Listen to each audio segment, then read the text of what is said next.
Praise the Lord. കർത്താവിൻ്റെ അതിപരിശുദ്ധമേറിയ നാമം വാഴ്ത്തപ്പെടുമാറാകട്ടെ. അനുഗ്രഹിക്കപ്പെട്ട നല്ല സമയം ഞാൻ എൻ്റെ കർത്താവിന് മാനവും മഹത്വവും പുകഴ്ചയും അർപ്പിക്കുന്നു. പ്രിയപ്പെട്ടവരെ അഭിസംബോധന ചെയ്യുന്നു. കർത്താവ് നമ്മെ എല്ലാവരെയും അനുഗ്രഹിക്കട്ടെ. വിലാപങ്ങളെ സന്തോഷമാക്കി മാറ്റുന്ന, സങ്കടങ്ങളെ ആനന്ദകരമാക്കി മാറ്റുന്ന വലിയൊരു ദൈവത്തിൻ്റെ കരം നമ്മളോടൊപ്പം ചലിക്കുന്നുണ്ട്. വളരെ പ്രാർത്ഥനയോടെ ഈ സന്ദേശങ്ങൾ ശ്രവിക്കുക. അപ്പോസ്തല പ്രവൃത്തി 9-ാം അധ്യായം 40-ാമത്തെ വേദഭാഗം. പത്രോസ് അവരെയൊക്കെയും പുറത്തിറക്കി മുട്ടുകുത്തി പ്രാർത്ഥിച്ചു. ശവത്തിൻ്റെ നേരെ തിരിഞ്ഞു, തബീതയെ എഴുന്നേൽക്കുക എന്ന് പറഞ്ഞു. അവൾ കണ്ണു തുറന്നു, പത്രോസിനെ കണ്ട് എഴുന്നേറ്റിരുന്നു. വളരെ സുപരിചിതമേറിയൊരു തിരുവചന ഭാഗമാണ് അപ്പോസ്തല പ്രവൃത്തി പത്രോസിന്റെ ശുശ്രൂഷയിലൂടെ നമ്മെ പരിചയപ്പെടുത്തുന്നത്. ഇവിടെ കാണാൻ കഴിയുന്നത് മരണത്തിന് വിധേയപ്പെട്ടല്ലെങ്കിൽ മരിച്ച തബീത പത്രോസിന്റെ പ്രാർത്ഥനയിൽ എഴുന്നേൽക്കുന്ന ഒരു ശുശ്രൂഷ, ഒരു കാഴ്ചയാണ് നമുക്കിവിടെ കാണാൻ കഴിയുന്നത്. അതേ പ്രിയപ്പെട്ടവരെ, ദൈവിക പ്രവൃത്തി നമ്മൾക്ക് വേണ്ടി ആരംഭിച്ചു കഴിഞ്ഞാൽ, ദൈവപ്രവർത്തികൾക്കു വേണ്ടി നാം നമ്മെ തന്നെ വിധേയപ്പെടുത്തി കഴിഞ്ഞാൽ, നാളിതുവരെ നാം കണ്ടിട്ടില്ലാത്ത, നാളിതുവരെ നാം അനുഭവിച്ചിട്ടില്ലാത്ത അത്ഭുതങ്ങളും അടയാളങ്ങളും നമ്മുടെ മേൽ, നമ്മുടെ കുടുംബത്തിൻ്റെ മേൽ വെളിപ്പെടുത്തുവാൻ ദൈവം ശക്തനായ ദൈവമാണ്. കർത്താവിന് സ്തോത്രം ചെയ്യുന്നു. ഇവിടെ കാണാൻ കഴിയുന്നത് തബീത എന്ന പെൺകുട്ടി, അവൾ ധർമ്മങ്ങൾ ചെയ്യുന്നതിലും സൽപ്രവർത്തികളിലും വളരെ അധികം മുന്നിൽ നിന്ന ഒരു വ്യക്തിയായിരുന്നു. ആ വ്യക്തിയാണ് ഇപ്പോൾ മരിച്ചു പോയിരിക്കുന്നത്. അതിൻ്റെ കാരണം ആ 39-ാമത്തെ വേദഭാഗത്തിൽ കരഞ്ഞുകൊണ്ടിരിക്കുന്നവർ പറയുന്ന, അല്ലെങ്കിൽ അവർ അവിടെ വായിക്കുന്നത് ഇങ്ങനെയാണ്: അവിടെ വിധവമാർ എല്ലാവരും കരഞ്ഞുകൊണ്ടും തബീത തങ്ങളോടുകൂടെ ഉള്ളപ്പോൾ ഉണ്ടാക്കിയ കുപ്പായങ്ങളും ഉടുപ്പുകളും കാണിച്ചുകൊണ്ട് അവർ ചുറ്റും നിന്നു. അവർ വളരെ വേദനയോടെ കരയുകയാണ്. അതെ, ഇന്നലെ വരെ ഞങ്ങളുടെ കൂടെ ഉണ്ടായിരുന്ന, ഇന്നലെ വരെ ഞങ്ങളുടെ കൂടെ എന്തിനും ഏതിനും മുൻപിൽ നിന്ന തബീത മരിച്ചുപോയി, എന്തു ചെയ്യുമെന്നൊരു വിലാപ ഭവനമായി മാറി. കരഞ്ഞുകൊണ്ട് ചുറ്റും നിന്ന് വിലപിച്ചുകൊണ്ട് നിൽക്കുന്ന ആ സന്ദർഭത്തിൽ അതേ ദൈവത്തിൻ്റെ കരം അവിടെ ചലിക്കുകയാണ്. തബീത അവിടം കൊണ്ട് അവസാനിക്കല, അവിടെ പത്രോസിന്റെ ശുശ്രൂഷയിൽ, പ്രാർത്ഥനയിൽ അവളെ എഴുന്നേൽപ്പിച്ചിരുത്തുന്നൊരു കാഴ്ച കാണാൻ കഴിയുന്നു. കർത്താവിന് സ്തോത്രം ചെയ്യുന്നു. 37-ാമത്തെ വേദഭാഗം ഇങ്ങനെ പഠിക്കുന്നു: ആ കാലത്ത് അവൾ ദീനം പിടിച്ച് മരിച്ചു. അവർ അവളെ കുളിപ്പിച്ചൊരു മാളിക മുറിയിൽ സ്തോത്രം കിടത്തി എന്ന് പറഞ്ഞാൽ അടക്കം ചെയ്യുവാൻ, അവളെ അന്ത്യമായി അടക്കം ചെയ്യുവാൻ വേണ്ടി കുളിപ്പിച്ച് മാളിക മുറിയിൽ കിടത്തിയിരിക്കുകയാണ്. മാളികമുറിയിൽ തബീതയെ കിടത്തിയിരിക്കുകയാണ്. എന്നാൽ പത്രോസ് അടുത്തുണ്ട് എന്നറിഞ്ഞിട്ട് രണ്ടുപേരെ പത്രോസിന്റെ അടുക്കിലേക്ക് വിടുകയാണ്. അവിടെ വായിക്കുന്നത്, നീ താമസിയാതെ ഞങ്ങളുടെ അടുക്കലോളം വരണം എന്ന് അപേക്ഷിക്കുവാൻ 2 ആളുകളെ അവൻ്റെ അടുക്കൽ അയച്ചു. എൻ്റെ ചിന്തയിൽ പറഞ്ഞാൽ, പത്രോസിന്റെ അടുക്കൽ ആളെ അയച്ചത് അത് ഈ തബീതയെ അടക്കം ചെയ്യുവാൻ വേണ്ടിയിട്ട് പത്രോസ് അപ്പോസ്തലൻ വരണമെന്നുള്ള ഒരു കാഴ്ചപ്പാടിലായിരിക്കാം ഒരു പക്ഷെങ്കിൽ അങ്ങോട്ട് ആളുകളെ അയച്ചത്.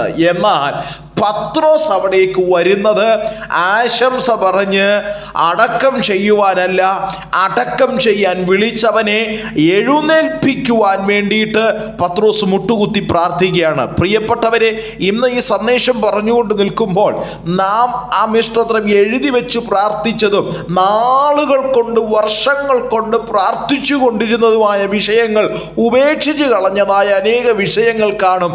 അതിനെ വീണ്ടും ഓർത്തെടുത്ത് പ്രാർത്ഥിക്കാൻ തുടങ്ങുന്നു എങ്കിൽ നമ്മൾക്ക് ചില വിലാപങ്ങളെ സന്തോഷകരമാക്കി മാറ്റുന്ന ഒരു ദൈവപ്രവൃത്തി വെളിപ്പെടുവാനിടയായി തീരും. കർത്താവിന് സ്തോത്രം ചെയ്യുന്നു.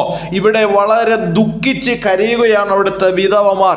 എന്തുകൊണ്ടാണ്? അവരുടെ കൂടെ ഉണ്ടായിരുന്ന വ്യക്തി ഇന്നു മുതൽ ഞങ്ങളുടെ കൂടെയില്ല, അവൾ മരിച്ചുപോയി, മൺമറഞ്ഞുപോയി. അതൊരു വിലാപത്തിലേക്ക് നടത്തുക മാറ്റുകയാണ്. എന്നാൽ ഇന്ന് ഈ സന്ദേശം കേട്ടുകൊണ്ടിരിക്കുമ്പോൾ ഇങ്ങനെ ചില വിലാപങ്ങൾ കൊണ്ടിട്ട് സ്തോത്രം വ്യക്തിപരമായ ലൈഫിനകത്തും കുടുംബങ്ങൾക്കകത്തും ഇങ്ങനെ ചില കരച്ചിലുകളും വിലാപങ്ങളും കൊണ്ടിട്ട് താറുമാറാക്കി കളഞ്ഞ, ഹൃദയത്തെ തകർത്തു കളഞ്ഞ, നൊമ്പരങ്ങൾ ഏൽപ്പിച്ചു കളഞ്ഞ ചില വിഷയങ്ങളെ നോക്കി പരിശുദ്ധാത്മാവ് എന്ത് ചെയ്യുകയാണ്? പത്രോസിലൂടെ എഴുന്നേൽപ്പിച്ചതുപോലെ നമ്മുടെ വിലാപങ്ങളെ സന്തോഷമാക്കി മാറ്റുവാൻ ചിലത് എഴുന്നേൽപ്പിക്കാൻ പോകുകയാണ്. ചിലരെ കൈക്ക് പിടിക്കാൻ പോകുകയാണ്. വിശ്വാസത്തോടെ എന്നോട് ചേർന്ന് കർത്താവിന് മഹത്വം കൊടുക്കുവാൻ കഴിയുമോ? ഏതൊക്കെയോ വിലാപങ്ങൾ കൊണ്ടിട്ട്, ഏതൊക്കെയോ നാശനഷ്ടങ്ങൾ കൊണ്ടിട്ട് വിലപിപ്പിക്കുവാനും കരയിപ്പിക്കുവാനും മടുത്തൊരിടത്ത് ഒതുക്കിക്കളയുവാനും നോക്കിയ ചില മേഖലകളെ നോക്കി പരിശുദ്ധാത്മാവ് ഈ സമയം കൈമാറുന്നു. വിലപിക്കാനല്ല, തകർന്നു എന്ന് പറഞ്ഞ, അവസാനിച്ചു എന്ന് പറഞ്ഞതിനെ കരത്തെ പിടിച്ച് എഴുന്നേൽപ്പിക്കാൻ, ജീവനോടെ പുറത്തു കൊണ്ടുവരുവാനുള്ള ഒരു നിയോഗത്തെ കൈമാറുകയാണ്. കർത്താവിന് സ്തോത്രം ചെയ്യുന്നു. എന്നാൽ പത്രോസ് അവിടേക്ക് വരുമ്പോൾ അവിടെ കാണുന്ന കാര്യം അടുത്ത വാക്യത്തിൽ ശ്രദ്ധിക്കുക. നമ്മൾ വായിച്ച വേദഭാഗം, പത്രോസ് അവരെ ഒക്കെയും പുറത്തിറക്കി. എന്താണ്? കരയുന്നവരെയും വിലപിക്കുന്നവരെയും സ്തോത്രം നിലവിളിക്കുന്നവരെയും ഒക്കെയും പത്രോസ് പുറത്തിറക്കി. അവിടെ നിലവിളിയല്ല, വിലാപങ്ങളല്ല, നഷ്ടബോധത്തിലിരുന്ന് സ്തോത്രം എനിക്ക് നഷ്ടപ്പെട്ടു പോയല്ലോ സ്തോത്രം എന്ന് പറയുന്നതല്ല അവിടെ വേണ്ടത്. പത്രോസ് അവരെ എന്ത് ചെയ്തു? ആദ്യം പുറത്താക്കി. അതേ പ്രിയപ്പെട്ടവരെ, ഇന്ന് ഈ സന്ദേശം കേട്ടുകൊണ്ടിരിക്കുമ്പോൾ നമ്മുടെ നഷ്ടബോധങ്ങൾ കണ്ട്, നമ്മുടെ നഷ്ടങ്ങളെ നമ്മളോട് വീണ്ടും വീണ്ടും ആവർത്തിച്ച് നമ്മോട് തന്നെ ഉരുവിട്ടു പറയുന്ന ചില വിഷയങ്ങളെ പുറത്താക്കണം.